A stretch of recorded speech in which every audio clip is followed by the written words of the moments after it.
আউযুবিল্লাহি মিনাশ শাইতানির রাজিম। বিসমিল্লাহির রহমানির রাহিম। আমি বিসমিল্লাহ সম্বন্ধে কিছু আলাপ আলোচনা করতে চাই, কারণ বিসমিল্লার মান 786, কিন্তু এই 786 মান হলেও বিসমিল্লাহ যদি এক পাল্লায় দেওয়া হয়, সারা দুনিয়ার কিছু যদি এক পাল্লা দেওয়া হয়, তারপরও বিসমিল্লার ওজন বেশি। কারণ বাগদাদ নিবাসী এক মদারু, সে দেখা যায় ভারে থাকতো, মদ খাইতো, অনবরত মাতাল হয়ে থাকতো। থাকার পরে তার নাম হলো বাদশাহ আবুল বাশার।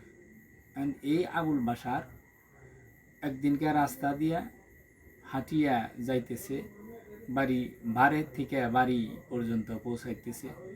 রাস্তার মাঝপথে দেখা গেল যে একটা কাগজের টুকরা পড়ে আছে।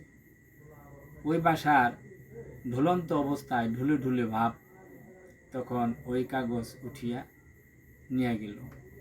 নিয়ে যাওয়ার পরে, বাড়ি যাওয়ার পরে তার মাকে বলে, মা এটা কি দেখো তো। সে বলল যে এটার মধ্যে বিসমিল্লাহ লেখা।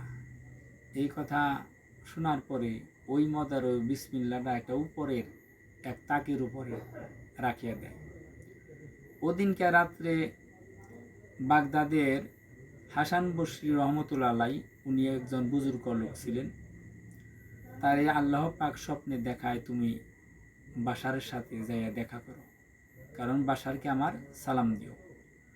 স্বপ্ন দেখার পর উনি চিন্তা করে, এত বড় একজন মদারু, তার কাছে যাইবার বললো, আমি কি স্বপ্ন কি তাহলে শয়তানি দেখাইলো? পরের দিন আবার স্বপ্ন দেখায়। স্বপ্ন দেখার পরে তখন তার বিশ্বাস হয়। পরে সে বাশারের বাড়িতে চলে যায়। বাশার বলে ডাক দেয়। ডাক দেওয়ার পরে তার মা বলে যে বাশারুকে ডাক দিয়ে দেয়। পরে ডাক দিয়ে দেওয়ার পরে বললে যে আল্লাহ পাক তোমাকে সালাম দিছে, কারণ তুমি এমন কি করেছ যে যার কারণে আল্লাহ পাক সালাম দিছে। তখন সে বলে, আমি রাস্তা দিয়ে হাঁটে আসতেছি, একটা কাগজের টুকরা নিয়ে আসি।